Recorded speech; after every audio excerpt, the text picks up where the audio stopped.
আসসালামু আলাইকুম, আমি মাসুদুর রহমান। আমার YouTube channel king of smart মানির পক্ষ থেকে দেশ ও দেশের বাইরে সবাইকে জানাচ্ছি আন্তরিক শুভেচ্ছা। যারা আমার চ্যানেল নতুন তারা সাবস্ক্রাইব করে বেল আইকন ক্লিক করে রাখবেন পরবর্তী নোটিফিকেশনের জন্য, এবং যারা আমার চ্যানেলে আছেন তারা লাইক কমেন্ট শেয়ার করে পাশে থাকবেন। তো চলুন যাওয়া যাক, আগামী দিন মার্কেট কীরকম মুভ দিতে পারে আমরা একটু দেখে আসি। আমরা ডেলি চার্টে আছি। আজকে অবশ্য একটা উপরে থেকে কিছু রিজেকশন আসছে, একটা ডোজি ক্যান্ডেলের মতো ক্রিয়েট হয়েছে। ইনভার্টেড হ্যামারও বলা যেতে পারে, এই ধরনের একটা বোরিং ক্যান্ডেল আর কি। আমি এগুলো এই সমস্ত ক্যান্ডেলকে বোরিং ক্যান্ডেল বলে থাকি। তো বোরিং ক্যান্ডেল হয়েছে। এখন আগামী দিন যদি আজকের যে হাই আছে, আজকের হাই হচ্ছে 5,865, এর উপরে যদি ট্রেড করতে পারে তাহলে একটা ভালো একটা ভালো ক্যান্ডেল আমরা দেখতে পাবো। তবে মনে হচ্ছে আগামী দিনটা কারেকশানে থাকবে প্রাইস। খুব একটা এর উপরে যাওয়ার সম্ভাবনা মনে হচ্ছে না, মনে হচ্ছে কম। কালকে একটু এর ভিতরেই এই যে দুইটা ক্যান্ডেল আছে, এই দুইটা ক্যান্ডেলের ভিতরেই মনে হয় ইয়ে করবে, কালকে প্রাইস অ্যাকশনটা হবে। তো আমরা H1 চার্টে চলে যাই একটু আর একটু ভালোভাবে দেখার জন্য। H1 চার্টে আজকে ফার্স্ট ক্যান্ডেলটা বেশ সুন্দরই মেরেছিল, কিন্তু ঠিক এইখান থেকেই রিজেকশনটা আসে। আজকে মোটামুটি সাইডওয়েজ 4-5টা ক্যান্ডেলই মোটামুটি আমাদের যে আগের যে আমাদের ছিল, লেভেল ছিল, ওই লেভেলের আশেপাশে নিচে উপরে নিচে উপরে এইভাবেই চলছে আর কি। তো আগামী দিন যদি এখানে আবার এখানে একটা ভালো 1 ঘন্টার ক্যান্ডেল যদি স্টে করতে পারে, যেমন আজকে তো স্টে করতে পারে না, এই পর্যন্ত গিয়েছিল, বাট চলে আসছে আবার ওই 1 ঘন্টার ভিতরেই। তো আগামীকাল যদি এখানে স্টে করতে পারে একটা সুন্দর ক্যান্ডেল যদি হয়, এবং এখানে যদি স্টে করতে পারে 2-1টা ক্যান্ডেল, তাহলে হয়তো বা ইয়ে আছে, উপরে যাওয়ার সম্ভাবনা আছে। তবে আগামী দিন আমার মনে হয় আজকে যেরকম সাইডওয়েজ আগামী দিনও এরকমই থাকবে মনে হচ্ছে, উপরে যাওয়ার সম্ভাবনা কম আছে। আর যদি এর নিচে 1 ঘন্টার ক্যান্ডেল যদি নিচে ইয়ে করে, তাহলে আমাদের পরবর্তী যে ইয়ে আছে, হার্ডল আছে, এটা হচ্ছে এইখানে 5,740-এর কাছাকাছি। এইখান থেকে হয়তো বা আবার এই পর্যন্ত আসতে পারে, এখান থেকে আবার হয়তো বা উপরের দিকে যাবে। তো আমরা 15 মিনিট চার্টে চলে যাই। 15 মিনিট চার্টে এই যে এখান থেকে আজকে ওপেনটা ভালোই হয়েছিল, পরে 2টা ক্যান্ডেল বেশ ভালোই ছিল। তৃতীয় ক্যান্ডেলটা আর অত ভালো করতে পারে নাই। তো এইখান থেকেই আবার চলে আসে আমাদের যে এইখানে যে আর্ডেল আছে এইটা পর্যন্ত। তা আগামী দিন এইটার উপরে যদি একটা 15 মিনিটের ক্যান্ডেল যদি ভালো হয়, তাহলে আশা করা যায় যে এই যে এইখান পর্যন্ত ক্লোজিংটা যদি আজকে যেরকম এইখানে উঠে ক্লোজিংটা নিচে হয়েছে, এখন কালকে যদি ক্লোজিংটা এর কাছাকাছি থাকে, আমাদের এই যে দাগটা এর কাছাকাছি যদি থাকে ক্লোজিংটা আগামী দিন, তাহলে তো বেশ পজিটিভ বাজার, পরের দিন ভালো একটা মুভমেন্ট দেখতে পাবো। আর যদি এর নিচে ক্লোজিং দিয়ে দেয়, এর নিচে 15 মিনিটের ক্যান্ডেল, তাহলে আমাদের এইখানে একটা সাপোর্ট পাবে। আবার আমাদের ডেইলি সাপোর্ট তো আছেই নিচে।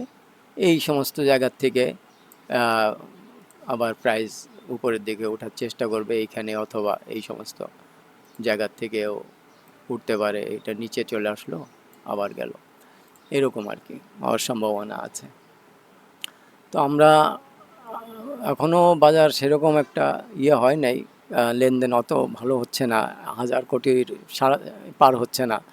আমার মতে 1,500 থেকে 2,500-এর মতো লেনদেনটা এর মধ্যে থাকলে মানে আমার মতে ভালো হয়, কিন্তু এর মধ্যে উঠছে না এখনও। তবে হয়তো বা আগামী দিন 1,000 কোটি টাকা ছাড়াতে পারে, অথবা তারপরের দিন ছাড়াবে আশা করছি।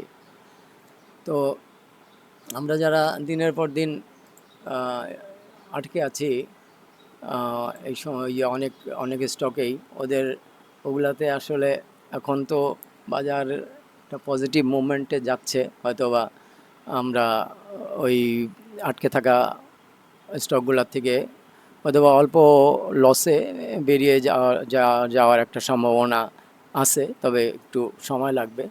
লেনদেনটা যদি আর একটু ভালো হয়, দেড় দেড় 1,500 2,000-এর মতো হয়, তাহলে হয়তোবা আমাদের ওই সমস্ত পড়ে থাকা স্টকগুলা মুভমেন্টে আসবে আশা করছি। আর আমাকে আবার একজন দুইটা স্টকের কথা একটু বলছিল। এটা হচ্ছে সিপাল। সিপালটা হলো, আমরা একটু দেখে আসি। সিপালের ডেলির অবস্থা তো খুবই খারাপ, মান্থলি মান্থলির অবস্থাও ভালো না। এটা হচ্ছে শুধু ডাউন ট্রেন্ড আর ডাউন ট্রেন্ড, ডাউন ট্রেন্ডই চলছে। ডাউন ট্রেন্ড শেষ হওয়ার পরে যখন আপ ট্রেন্ডে যাবে তারপরে হচ্ছে এইটা। তবে এইখানে একটা সাপোর্ট আছে, একটা ডিমান্ড জোন আছে। এই ডিমান্ড জোনের থেকে আশা করছি এটা কত 45, এই 45-50 এর মধ্যে থেকেই হয়তোবা এইটার একটা প্রাইসটা ঘোরার সম্ভাবনা আছে। গত সপ্তাহে একটা গ্রিন ক্যান্ডেলের দেখা মিলেছিল সাপ্তাহিক ক্যান্ডেলে, আর এই সপ্তাহ তো এখনও কেবল শুরু, দেখা যাক কী হয়। আমরা ডেলি চার্টে চলে গেলে আমাদের মোটামুটি এটা 100 টাকার উপরে যখন ট্রেড করবে তখন এটার প্রাণ ফিরে পাবে এই স্টকে। আগ পর্যন্ত এইখান থেকে এই পর্যন্ত শুধু ইয়েই করতে থাকবে। বেশ সময় সাপেক্ষ ব্যাপার এটা। এটা 100 টাকা উঠতে গেলেও অনেক সময়ের প্রয়োজন, যেটা আমার মনে হচ্ছে সেটাই। আর আমি যেটা ধারণা করছি এটা শুধু আমারই ধারণা। এখন এটা, তবে এটার নিচের দিকে আছে, একবার প্রাইস একবারে বটম লেভেলে আছে। বটম বলতে যদিও কিছু নাই, তারপরেও একটা ডিমান্ড জোনের কাছাকাছি আছে। এই ডিমান্ড জোনের এখান থেকে হয়তো বা ডিমান্ড পাওয়ার সম্ভাবনা আছে, যেহেতু এটা মান্থলি ডিমান্ড জোন। তো এই স্টকটা নিয়ে পড়ে থাকতে হবে আর কি। এখন কেনা যদি বেশি হয় 100 বা 80 এরকম যদি হয়, তাহলে একটু পড়ে থাকলে এটা নিয়ে এটার করলে থাকলে সময় দিলে হয়তো বা 80-100-তে কোনো এক সময় হয়তো বা যাবে আশা করছি। আরেকটা স্টক হচ্ছে জিপি। জিপি তো জিপি তো ভালো অবস্থা, জিপির অবস্থা ভালো। মান্থলিতে কি অবস্থা আছে? মান্থলিও ভালো অবস্থা। গত মাসে বেশ সুন্দর একটা মুভমেন্ট দিয়েছিল, এখান থেকে কিছু রিজেকশনও আসছে। 400-400-র কাছাকাছি চলে গিয়েছিল। এইখানেই আর কি এটা হবে। 400-র উপরে যদি ওঠে প্রাইসটা, 400-র উপরে যদি প্রাইসটা ওঠে, তাহলে 500-তে এটার একটা বড় ধরনের একটা সেলিং প্রেশার আছে। এখানে একটা সাপ্লাই জোন আছে 500-তে দেখা যাচ্ছে। তো আমরা উইকলি ক্যান্ডেলে চলে যাই। উইকলি ক্যান্ডেলগুলো বেশ ভালো, এটা ভালো অবস্থায় আছে। এটা নিয়ে এখন পর্যন্ত কোনো টেনশনের কিছু না, এটা বাড়বে আশা করছি। খুব অল্প সময় এটা আবার মুভমেন্টে চলে যাবে। এটা এইখানে গিয়েছিল হচ্ছে হাই মেরেছিল 387। তো 400-র উপরে যখন এইটার উঠবে, তার 500-তে এটার 500 পর্যন্ত যাবে আমি যতটুকু বুঝতেছি। তবে একটু সময় সাপেক্ষ ব্যাপার, এটা ধরে রাখলে এটার ফিউচার ভালো, খারাপ না। 500-তে একটা সেল প্রেশার আসবে, 400-তে কিছু আসবে। 400-তে এটা করতে পারলে, এখানে যদি প্রাইস কিছুদিন থাকতে পারে 400-র এইখানে, তো প্রাইস মুভমেন্টে 500-র কাছাকাছি যাবে, এবং 500-র ওইখানেই এটা একটা বেশ বড় ধরনের একটা হবে, সেলিং প্রেশার আসবে আর কি। এটার ভালো অবস্থা, এটা নিয়ে কোনো চিন্তার কিছু নাই আর কি।